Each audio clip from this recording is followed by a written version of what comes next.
বেনজিরের সহযোগীদের খোঁজে দুদক, তালিকায় সবচেয়ে বেশি পুলিশ কর্মকর্তা, রাজনীতিবিদদের কেউ কেউ অতি পরিচিত মুখ। চতুর্থ শ্রেণীর কর্মচারী থেকে হাজার কোটি টাকার মালিক দিলীপ কুমার, হোমিও বোর্ডের চেয়ারম্যান হয়ে আছেন ১৬ বছর ধরে। দলের ভিতরে দুর্নীতিবাজদের তালিকা চাইলেন কাদের, প্রস্তাবিত বাজেট রাঘব বোয়ালদের লুটপাট সহজ করবে মত ফখরুলের। এমপি আনার হত্যায় নেপালে গ্রেফতার সিয়ামকে নেওয়া হলো কলকাতায়, জিজ্ঞাসাবাদের জন্য ১৪ দিনের রিমান্ড দিয়েছে আদালত। এবং নাটকীয় জয়ে বিশ্বকাপের সূচনা বাংলাদেশের, শ্রীলঙ্কার বিপক্ষে ২ উইকেটের জয় টাইগারদের, রিশাদ মুস্তাফিজ দুর্দান্ত বোলিং।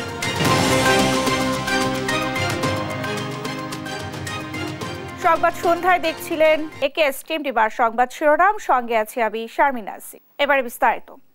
অবৈধভাবে সম্পদ অর্জনে এবার সাবেক আইজিপি বেনজিরের সহযোগীদের খোঁজা হচ্ছে।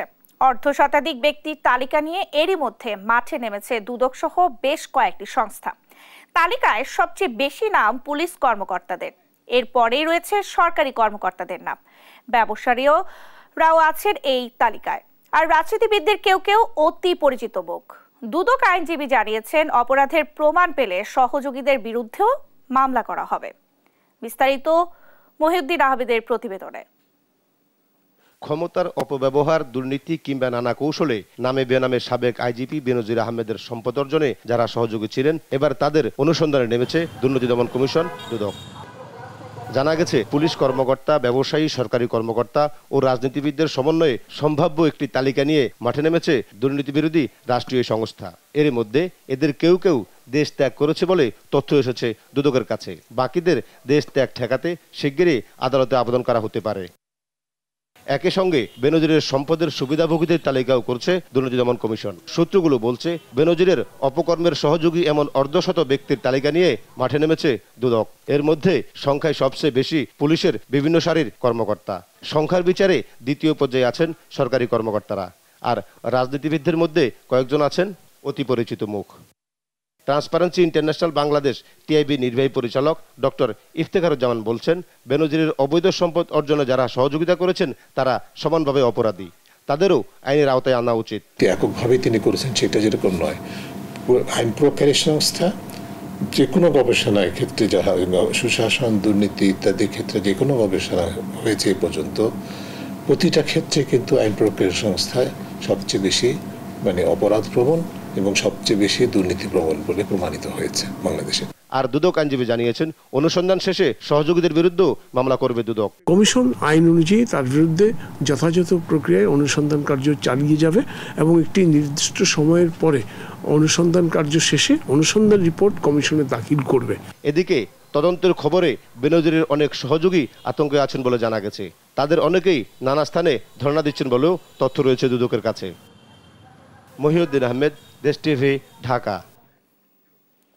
এদিকে আদালতের নির্দেশে গোপালগঞ্জের Savannah Eco Resort and Natural পার্কে রিসিভার নিয়োগ করে নিয়ন্ত্রণ গ্রহণ করেছে জেলা প্রশাসন। শুক্রবার রাত 10:30টায় পার্কের প্রধান ফটকের পাশে মাইকিং করে গোপালগঞ্জের জেলা প্রশাসন ও দুর্নীতি দমন কমিশন দুদক যৌথভাবে এই ঘোষণা দেয়। এর ফলে শনিবার থেকে Savannah Eco Resort and Natural পার্কের কর্তৃত্ব গ্রহণ করল জেলা প্রশাসন। গোপালগঞ্জ থেকে সলিল বিশ্বাসের তথ্যচিত্রে আরো জানাচ্ছেন জুবাইর রাজিম। সাবেক আইজিপি বেনজির আহমেদ নামে বেনামে তৈরি করেছেন সম্পদের পাহাড়।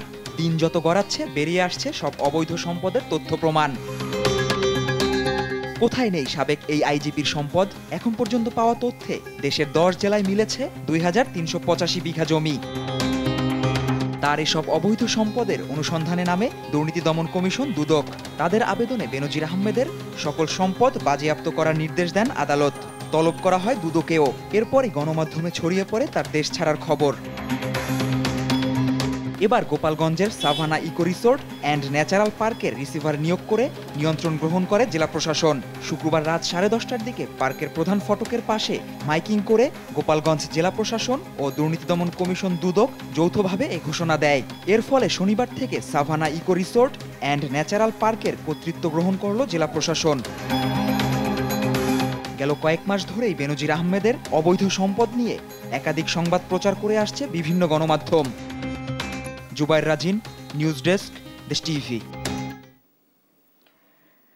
চতুর্থ শ্রেণীর কর্মচারী থেকে 15 বছরে প্রায় 1000 কোটি টাকার মালিক ডাক্তার দিলীপ কুমার রায়। হোমিও মেডিকেল কলেজের সামান্য চিকিৎসক রাজনীতির জাদুর ছোঁয়ায় হয়েছেন বাংলাদেশ হোমিও বোর্ডের চেয়ারম্যান। রাজনীতিকে ব্যবহার করে রেকর্ড 5 বারে 15 বছর আঁকড়ে রাখেন চেয়ারম্যান পদ। বোর্ডে দুর্নীতি করতে অনিয়মকেই নিয়মে পরিণত করেছেন তিনি। ছাপোষা হোমিও চিকিৎসক থেকে রাজনীতির বড় নেতা, স্বর্ণ, ডায়মন্ড, ইট ভাটা, খাদ্য ও ওষুধের কাঁচামাল ব্যবসায়ী এখন দিলীপ কুমার রায়। ফখরুল ইসলামের অনুসন্ধানী প্রতিবেদনের আজ প্রথম পর্ব। ডাক্তার দিলীপ কুমার রায় প্রতিষ্ঠিত স্বর্ণ ও হিরে ব্যবসায়ী। কারখানা গড়ে ব্যবসার প্রসার ঘটিয়েছেন খাদ্য, ওষুধ ও ওষুধের অ্যাক্সেসরিজ খাতেও। ফরিদপুর বোয়ালমারীর ধোপা পরিবারের সন্তান দিলীপ কুমার 80-র দশকে এই হোমিওপ্যাথি মেডিকেল কলেজে ছিলেন চতুর্থ শ্রেণীর কর্মচারী। পাশাপাশি হাঁটেন রাজনীতিতে এক নেতার অনুসারী হয়ে।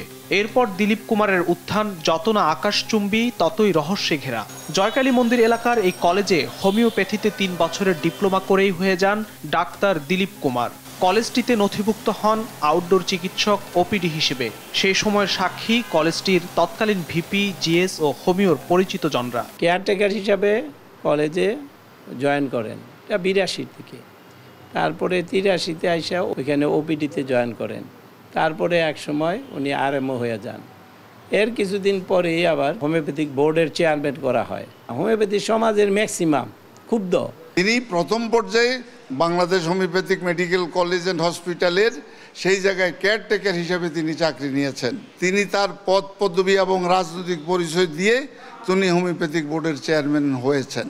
কলেজে ইনডোর চিকিৎসা ব্যবস্থা না থাকলেও ডাক্তার দিলীপ কুমার রায় রাজনৈতিক প্রভাবে হয়ে যান হোমিও জগতের একমাত্র আবাসিক চিকিৎসক আরএমও। এরপর 2009 সালে দিলীপ কুমার হোমিও চিকিৎসক থেকে হয়ে যান বাংলাদেশ হোমিও বোর্ডেরই চেয়ারম্যান। আর কে সরায় তাকে? 3 বছর মেয়াদী বোর্ডে দিলীপ কুমার রায় গুনে গুনে 5 দফায় 15 বছর থেকে যান চেয়ারম্যানের পদে। অর্থের উত্থান নাকি এখান থেকেই শুরু। বোর্ডের যে বড় বড় যে নিয়োগগুলো হয়েছে বোর্ড রিলেটেড, যারা বোর্ডের বিশেষ করে বোর্ড অফিস এবং বিভিন্ন কলেজে যারা নিয়োগ দেয়, এবং প্রত্যেকটা নিয়োগে থেকেই কেন দিয়েছে এটা আমরা হয়তো অবুঝার নেই, কারণ বড় অঙ্কের অর্থ লেনদেনের মাধ্যমে হয়। বাবা ধোপা ছিলেন, ওনার দাদা ধোপা ছিলেন। শুনছি স্বর্ণের দোকানের, ঠিক আছে, ওনার বড় ব্যবসা আছে। আবার এই যে ভাটা এবং ইন্ডিয়াতে 4-5টা বাড়ি করছে। উনি যে এত টাকার মালিক কিভাবে? 2009 সালে বোর্ড চেয়ারম্যান হলে শূন্য থেকে ফুলে ফেঁপে বাড়তে থাকে ডাক্তার দিলীপ কুমার রায়ের সম্পদ। রাজধানীর বাইতুল মোকারমে প্রায় কোটি টাকা মূল্যের 2টি দোকান কিনে গড়েন ব্যয়বহুল বিলাসী ব্যবসা গ্রামীণ জুয়েলার্স। এই মার্কেটেই গড়েন বিশাল ডায়মন্ডের শোরুম। এছাড়া বসুন্ধরা সিটি শপিং মল ও নিউ মার্কেটেও প্রায় কোটি টাকা মূল্যের 2টি দোকান কিনে গ্রামীণ জুয়েলার্স ও ডায়মন্ডের ব্যবসার প্রসার ঘটান। এইসব দোকানের প্রতিটিতেই নাকি রয়েছে 20 কোটি টাকার বেশি স্বর্ণ ও ডায়মন্ডের মজুদ। রাজধানীর মাতুয়েলে দিলীপ রায় প্রথম ব্যবসা হিসেবে প্রতিষ্ঠা করেন গ্রামীণ ফুডের এই বিশাল কারখানা। পরে মতিঝিল, বাইতুল মোকারম ও সদরঘাট সহ রাজধানীতে 4টি দোকান কিনে গড়েন গ্রামীণ ফুডের শোরুমও। ছাপোষা হোমিও ডাক্তার থেকে দিলীপ কুমার রায় এখন ইট ভাটা ব্যবসায়ীও। নিজ এলাকা ফরিদপুর বোয়ালমারী 87 এলাকা আছে গোল্ডেন ব্রিক্স নামে একটি অটো ব্রিক্স কারখানা ও সাধারণ ইট ভাটা। 13 সেগুন বাগিচার রূপায়ণ লোটাস টাওয়ারে রয়েছে তার 2টি ফ্ল্যাট। শান্তিনগরের স্কাই ভিউ পার্ক সিটি টাওয়ারে মেয়ের নামে কেনেন আরও একটি ফ্ল্যাট। শুধু তাই নয়, পূর্বাচলে কয়েক কোটি টাকায় কেনেন আরও 5 কাঠার প্লট। রাজধানীর জয়কালী মন্দির এলাকায় দিলীপ কুমার রায় গড়ে তোলেন রায় হোমিওপ্যাথির হোলসেল ব্যবসা। ফরিদপুরে কাজী হারুন শপিং কমপ্লেক্সে রয়েছে তার আরও 2টি ফ্ল্যাট। এছাড়া নামে বেনামে রয়েছে তার বেশ কয়েকটি বিলাসবহুল গাড়ি। ধরেন আমার সেই স্বর্ণের ব্যবসা 2 জন ইউরোপিয়ান নিয়ে চলে গেছে, কানাডায় থাকে, ওই মধ্যম গ্রাম আর কি, ওইখানে বাইটারি করছে। এতেই ক্ষান্ত নন দিলীপ কুমার রায়। হোমিও বোর্ডের চেয়ারম্যান হয়েই নিজ এলাকা ফরিদপুরের বোয়ালমারীতে গড়েন ডাক্তার দিলীপ কুমার রায় হোমিও মেডিকেল কলেজ। বোর্ড চেয়ারম্যানের ক্ষমতার অপব্যবহার করে ডাক্তার দিলীপ তার কলেজের নামে নেন 4 দফায় 1 কোটি টাকার বেশি অনুদান, যেখানে সারা দেশে হোমিও কলেজগুলো অর্থাভাবে জর্জরিত। দিলীপ রায় মানিকগঞ্জে গড়েন ওষুধের অ্যাক্সেসরিজের কারখানা। এছাড়া ফরিদপুর বোয়ালমারীর ধুলপুকুরিয়া নামে বেনামে কেনেন কয়েকশো একর সম্পত্তি। ফরিদপুরে নিজ গ্রামেও করেছেন বিলাসবহুল বাড়ি। কথিত আছে দিলীপ রায় কানাডা ও পাশের দেশ কলকাতার মধ্যম গ্রামেও বাড়ি কেনেন। হোমিওপ্যাথি বোর্ড ভেঙে হোমিও শিক্ষা ও চিকিৎসা কাউন্সিল গঠিত হলে ডাক্তার দিলীপ রায় এখন তার নির্বাহী চেয়ারম্যান। যুগ আসে যায়, হোমিও জগতে যেন দিলীপ রায়ের যোগের ক্ষয় নেই। অভিযোগ আছে হোমিও বোর্ডে ২৭টি নতুন কলেজের অনুমোদন দিয়ে শিক্ষক কর্মচারী নিয়োগ বদলি বাণিজ্যের সবকিছু একচ্ছত্র নিয়ন্ত্রণ করেন। আর এখান থেকেই নাকি শত শত কোটি টাকা হাতিয়ে অর্থবিত্তের কুমির বনে গেছেন ডাক্তার দিলীপ রায়।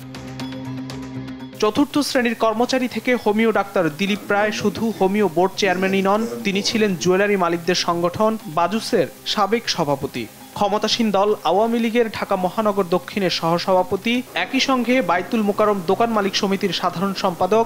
সব দিকে সমানতালে আধিপত্য বিস্তারে পারদর্শী দিলীপ রায়ের এত সব বিত্ত বৈভব আর অনিয়মের রসদ নাকি তার রাজনৈতিক প্রভাব। এত সব অভিযোগের বিষয় জানতে গেলে ডাক্তার দিলীপ রায় কিছুটা স্বীকারও করে নেন। কলেজে চতুর্থ শ্রেণীতে চাকরিতে এইটাও মিথ্যা, আমি মেডিকেল অফিসার হিসেবে ঢুকছি। আমার দুর্নীতি কোথায়?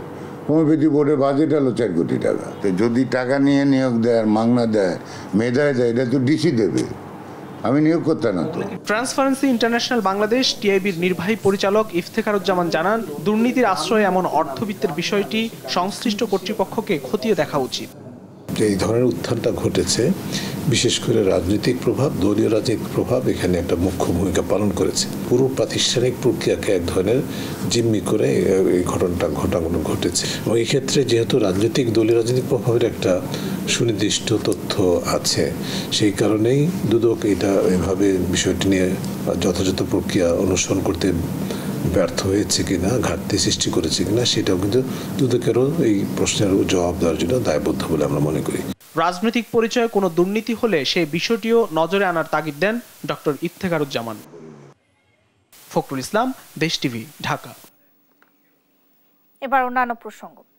আওয়ামী লীগের ভেতরে কেউ দুর্নীতি করে থাকলে তারও তালিকা চাইলেন দলটির সাধারণ সম্পাদক ওবায়দুল কাদের। দুদক দিয়ে তদন্ত করে ব্যবস্থা নেওয়ার কথাও জানান তিনি।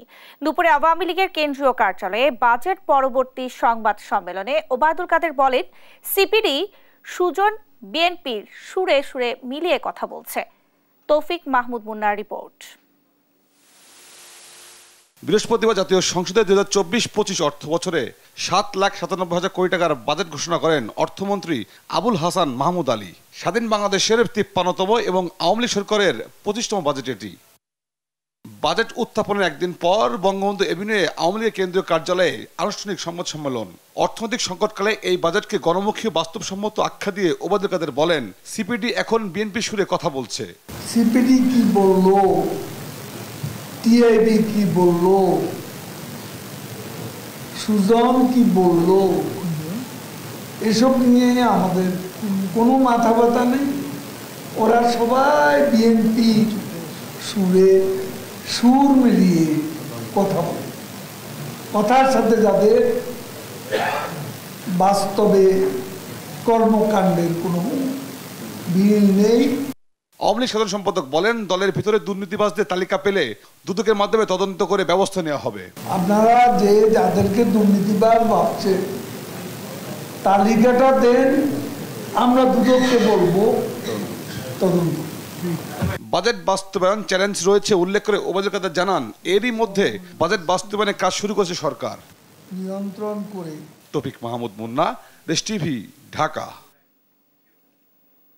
শাসক গোষ্ঠী দেশের মানুষকে শোষণ করছে এমন দাবি করে বিএনপি মহাসচিব মির্জা ফখরুল ইসলাম আলমগীর বলেছেন, প্রস্তাবিত বাজেট হলো রাঘব বোয়ালদের লুটপাটের বাজেট। দেশের স্বাধীনতা হুমকিতে উল্লেখ করে তিনি বলেন, বর্তমান শাসক গোষ্ঠীর পরাজয় নিশ্চিত করতে দোষ ত্রুটি ভুলে ঐক্যবদ্ধ লড়াই শুরু করতে হবে।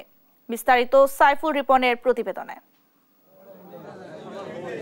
মুক্তিযুদ্ধের অন্যতম সংগঠক, রাজনীতির রহস্য পুরুষ খ্যাত সিরাজুল আলম খানের প্রথম মৃত্যুবার্ষিকী উপলক্ষে জাতীয় প্রেস ক্লাবে এ আলোচনা সভার আয়োজন করে জাতীয় সমাজতান্ত্রিক দল জেএসডি। সিরাজ ভাইকে সবাই মিলে আরো গড়ে তোলবার চেষ্টা করে। শেখ মুজিবুর রহমানের বিশ্বস্ত অনুচর হিসেবে সিরাজ ভাইয়ের পরিচয় কোনোভাবেই হওয়া উচিত নয়। বক্তারা অভিযোগ করেন, যে কোনো উপায়ে ক্ষমতায় টিকে থাকতে দেশের মানুষকে নিয়ে বাজি ধরেছে আওয়ামী লীগ সরকার। লুটেরাদের হাত থেকে দেশ বাঁচাতে ঐক্যবদ্ধ হওয়ার বিকল্প নেই বলে দাবি করেন তারা। বিচার বিভাগ, সেনাবাহিনী, পুলিশ কিংবা র্যাব, আইন শৃঙ্খলা বাহিনী এবং আমলাতন্ত্র তার সাথে তারা মিডিয়াকে কিভাবে একটা মিডিয়া লিগে পরিণত করেছে, কিভাবে এস আলম সহ কয়েকজনের হাতে সমস্ত দেশের সম্পদ তুলে দিচ্ছে, ব্যাংকগুলো তুলে দিচ্ছে, এইটা সব আমরা দেখছি। এই জায়গাগুলো দেখলে রাষ্ট্রের গতিমুখটা খুব পরিষ্কার হয়ে বোঝা যায়। এটার পরিণতিটাও আমরা দেখতে পাচ্ছি। অস্থির অনিশ্চিত পরিস্থিতির দিকে পুরো দেশটাকে সরকার এখন নিয়ে গেছে। বাস্তবে যে কোনোভাবে ক্ষমতায় থাকার জন্য পুরো দেশ জনগণকে এখন তারা জুয়ার কোর্টে বসিয়েছে। বিএনপি মহাসচিব মির্জা ফখরুল ইসলাম আলমগীর বলেন, দেশের অস্তিত্ব আজ হুমকির মুখে। দেশের ভবিষ্যৎকে ধ্বংস করে দিচ্ছে আওয়ামী লীগ সরকার। ব্যাপার হচ্ছে যে আমরা তো দেখলাম যে আপনারা এই মাছের টোপ দিয়ে কাঁধে ধরেন, এবং কেন দেখুন আপনারা তো নিজেরাই এটার সঙ্গে জড়িত। আপনি বাজেট দেখলেই বুঝতে পারবেন যে রাঘব বলদের লুটে খাওয়ার আরেকটা ব্যবস্থা করেছেন। এটা এই প্রত্যেক বছর একই ঘটনা ঘটছে। আমরা মনে করি যে বাংলাদেশ একটা ভয়ঙ্কর সংকটের মধ্যে উপস্থিত হয়েছে, যেখানে বাংলাদেশের অস্তিত্ব আজকে প্রশ্নের সম্মুখীন হয়েছে। সংকট উত্তরণে দেশকে গণতান্ত্রিক ব্যবস্থায় ফিরিয়ে আনার বিকল্প নেই বলেও দাবি করেন মির্জা ফখরুল। আমরা সবাই মনে করি যে এখন গণতান্ত্রিক ব্যবস্থায় ফিরে যাওয়াটাই আমাদের একমাত্র উপায়। আমাদের অধিকারকে ফিরিয়ে আনা, ভোটের অধিকার ফিরিয়ে আনা, বেঁচে থাকার অধিকারকে নিশ্চিত করা, আমাদের কথা বলার অধিকারকে নিশ্চিত করা। ক্ষমতাসীন আওয়ামী লীগ দেশের ইতিহাসকেও বিকৃত করেছে অভিযোগ করে মির্জা ফখরুল বলেন, স্বাধীনতা যুদ্ধে অবদান রাখা ব্যক্তিদের স্বীকার না করা মানে দেশের স্বাধীনতাকে অস্বীকার করা। যারা এটাকে অস্বীকার করতে চায় তারা আসলে বাংলাদেশের স্বাধীনতাকে অস্বীকার করতে চায়। সাইফুল রিপন, দেশ টিভি, ঢাকা। সংবাদ সন্ধ্যায় আরো থাকছে। বাজেটে পোশাক শিল্প মালিকদের প্রস্তাব প্রতিফলিত হয়নি, মত বিজিএমইএ। রাজস্ব সংস্কারের ন্যায়পাল চায় এফবিসিসিআই।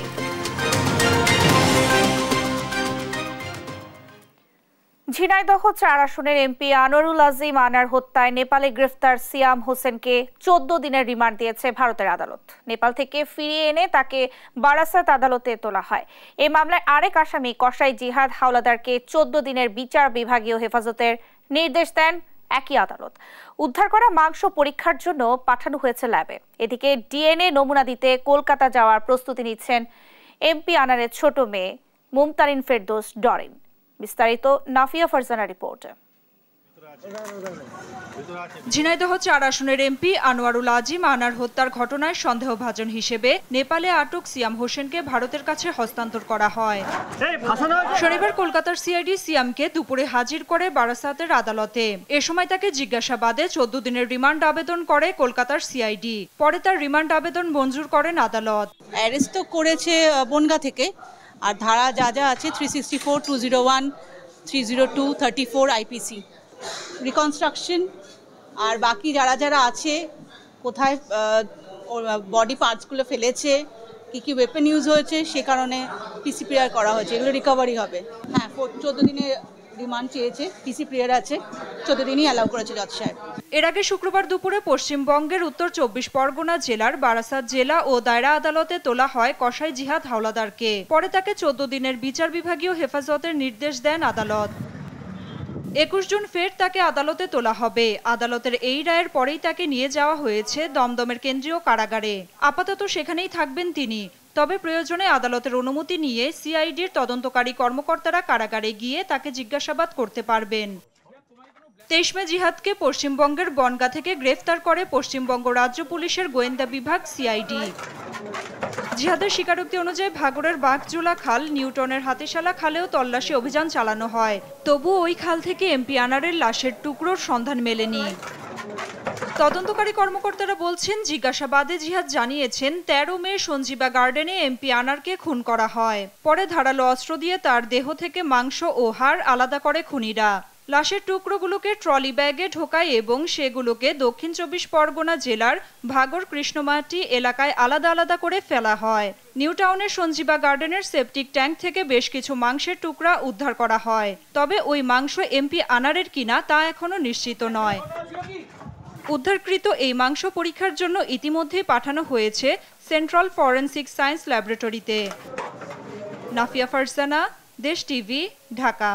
বাজেটে পোশাক খাতের প্রস্তাব প্রতিফলিত হয়নি বলে জানিয়েছে বিজিএমইএ। বাজেট প্রতিক্রিয়ায় সংগঠনটির নেতারা বলেন, বৈশ্বিক মন্দায় এ খাতে বিরূপ প্রভাব মোকাবেলায় আগের মতো নীতি সহায়তা অব্যাহত রাখতে হবে।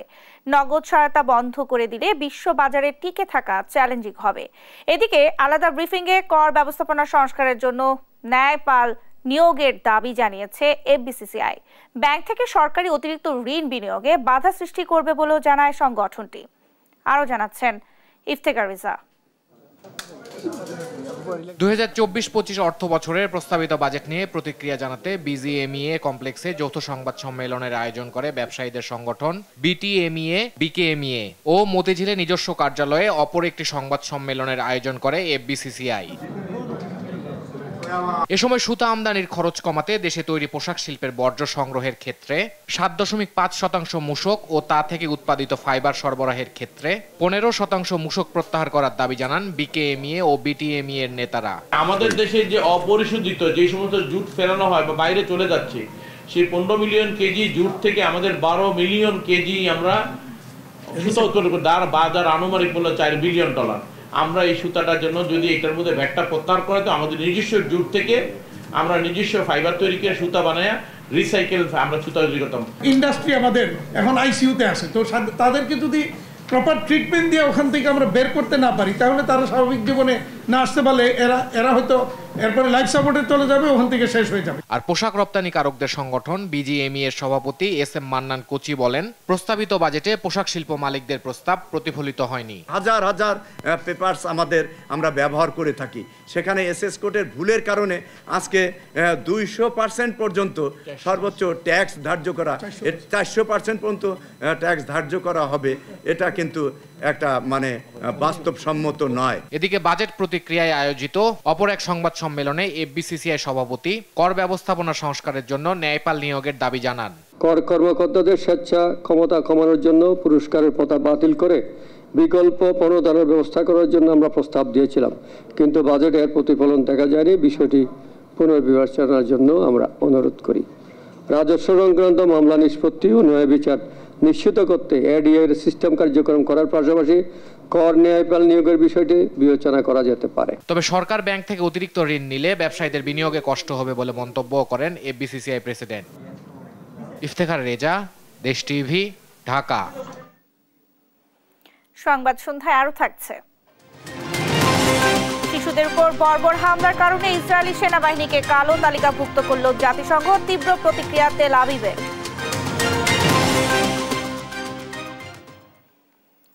রোববার ভারতের প্রধানমন্ত্রী হিসেবে টানা তৃতীয়বার শপথ নিতে যাচ্ছেন নরেন্দ্র মোদী। এ উপলক্ষে দেশটি জুড়ে চলছে শপথের শেষ মুহূর্তের প্রস্তুতি। অভিষেক আয়োজনে আমন্ত্রণ জানানো হয়েছে প্রতিবেশী দেশগুলোর রাষ্ট্র ও সরকার প্রধানকে।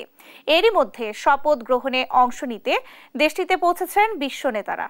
বিস্তারিত থাকছে রায়হান কবির শুভ্রের রিপোর্টে। লোকসভা নির্বাচনের জয়ের পর বিজেপি নেতৃত্বাধীন এনডিএ জোট নেতা নরেন্দ্র মোদীকে সরকার গঠনের আহ্বান জানিয়েছেন ভারতের রাষ্ট্রপতি দ্রৌপদী মুর্মু। এর মধ্য দিয়ে জওহরলাল নেহরুর পরে দ্বিতীয় ভারতীয় নেতা হিসেবে তৃতীয় মেয়াদে শপথ নিতে যাচ্ছেন তিনি। এর আগে শুক্রবার এনডিএ জোটের বৈঠকে বিজেপিকে সর্বসম্মতিক্রমে পূর্ণ সমর্থন দেওয়ায় জোট নেতা ও নবনির্বাচিত লোকসভা সদস্যদের ধন্যবাদ জানান নরেন্দ্র মোদী। लेकिन 4 तारीख के बाद हमारा जो व्यवहार रहा है वो हमारी वो पहचान बताता है कि हम विजय को पचाना जानते हैं।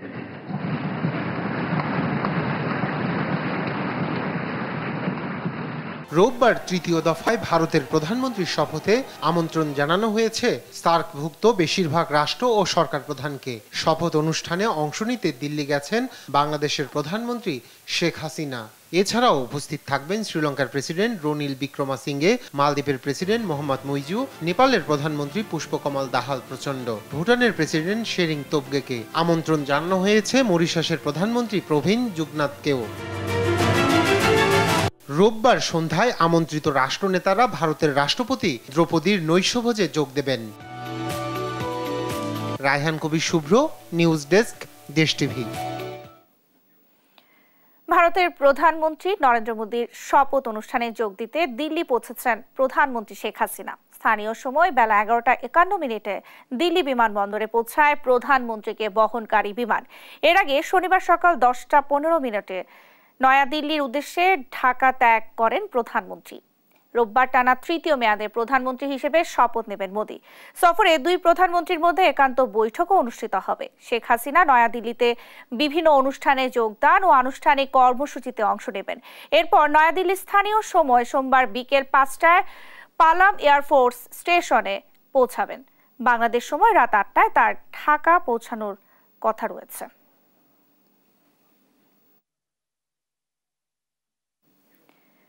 বাংলাদেশের বিচার ব্যবস্থাকে দক্ষ করে গড়ে তুলতে নানা পদক্ষেপ নিয়েছে সরকার, যার ফলে বিচার বিভাগের স্বচ্ছতা ও গ্রহণযোগ্যতা বেড়েছে বলে জানান আইনমন্ত্রী আনিসুল হক। সকালে সুপ্রিম কোর্ট অডিটোরিয়ামে সীমানা পেরিয়ে বিচার হিমালয় এবং তার বাইরে থেকে 21 শতকের চ্যালেঞ্জ এবং অভিজ্ঞতা শীর্ষক আন্তর্জাতিক সম্মেলনে এ কথা বলেন তিনি। আইনমন্ত্রী বলেন, স্মার্ট বাংলাদেশের জন্য একটি চৌকস বিচার ব্যবস্থা অপরিহার্য। অনুষ্ঠানে নেপালের প্রধান বিচারপতি বিশ্বম্বর শ্রেষ্ঠা ও ভুটানের হাইকোর্ট বিভাগের বিচারপতি লবজিং রিংজিং ইয়ারগে উপস্থিত ছিলেন। Under the leadership of Honorable Prime Minister Sheikh Hasina has been working tirelessly to establish and maintain the rule of law across our society. Today, we can proudly say that the rule of law has been firmly established in almost all sectors, allowing our judges to exercise their duties with the necessary freedom and integrity. আবার আন্তর্জাতিক প্রসঙ্গ। গাজার শিশুদের উপর বর্বর হামলার কারণে Israeli সেনাবাহিনী কালো তালিকায় অন্তর্ভুক্ত করেছে জাতিসংঘ। ইসরায়েলি হামলায় এ পর্যন্ত 15,000-এরও বেশি শিশু হতাহত হওয়ায় এই সিদ্ধান্ত নিয়েছে জাতিসংঘ। শুক্রবার এক বিবৃতিতে ঘোষণা দেন জাতিসংঘের মুখপাত্র। এই সিদ্ধান্তে ফিলিস্তিন সন্তোষ প্রকাশ করলেও চটেছে ইসরায়েল সরকার। আরও জানাচ্ছেন দেওয়ান মুবাশশিরা হোসেন। গাজায় শিশুদের ওপর বর্বর হামলার কারণে ইসরায়েলি সেনাবাহিনীকে কালো তালিকাভুক্ত করেছে জাতিসংঘ। ইসরায়েলি হামলায় গাজায় হাজার হাজার শিশু হতাহতের ঘটনায় এই সিদ্ধান্ত নিয়েছে সংস্থাটি। শুক্রবার জাতিসংঘের মুখপাত্র এক বিবৃতিতে এ ঘোষণা দেন। এই রিপোর্টটি প্রতি বছর নিরাপত্তা সংস্থার অনুরোধে করা হয়ে থাকে। জাতিসংঘের মহাসচিব অ্যান্থনিও গুতেরেস ইসরায়েলের সেনাবাহিনীকে শিশুদের বিরুদ্ধে লঙ্ঘনকারী অপরাধের একটি বৈশ্বিক তালিকা বা ব্ল্যাকলিস্টে যুক্ত করেছেন। এই মুহূর্তে আর কিছু বলতে চাই না। সমস্ত তথ্য শিশু এবং সশস্ত্র সংঘাতের ওয়েবসাইটে রয়েছে। জাতিসংঘে ফিলিস্তিনের রাষ্ট্রদূত রিয়াদ মনসুর ও ফিলিস্তিনি ভূখণ্ডে জাতিসংঘের মানবাধিকার বিশেষজ্ঞ ফ্রান্সেসকা আলবানিজ এই সিদ্ধান্তকে স্বাগত জানিয়েছে। প্রেসিডেন্ট মাহমুদ আব্বাস সন্তোষ প্রকাশ করে জানান, অনেক আগেই ইসরায়েলকে কালো তালিকাভুক্ত করা উচিত ছিল। এই সিদ্ধান্তে ফিলিস্তিন সন্তোষ প্রকাশ করলেও বেজায় চটেছে ইসরায়েলি সরকার। প্রধানমন্ত্রী নেতানিয়াহু এমন সিদ্ধান্তের প্রতিক্রিয়া জানিয়ে বলেন, হামাসকে সমর্থন করে সংস্থাটি নিজেকেই ইতিহাসের কালো তালিকাভুক্ত করেছে। জাতিসংঘে নিযুক্ত ইসরায়েলি রাষ্ট্রদূত গিলাদ এরদান সামাজিক যোগাযোগ মাধ্যমে জাতিসংঘের এই পদক্ষেপকে লজ্জাজনক বলে অভিহিত করেছেন।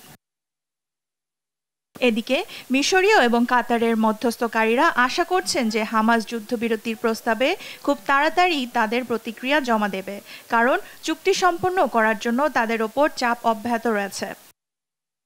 যুক্তরাষ্ট্রের যুদ্ধবিরতির প্রস্তাবের মধ্যেই গাজায় বর্বর হামলা চালিয়ে যাচ্ছে ইসরায়েলি বাহিনী। স্বাস্থ্য মন্ত্রণালয় বলছে, গেল একদিনে গাজায় প্রাণ হারিয়েছেন 1/2 ফিলিস্তিনি, আহত আরও 2 শতাধিক।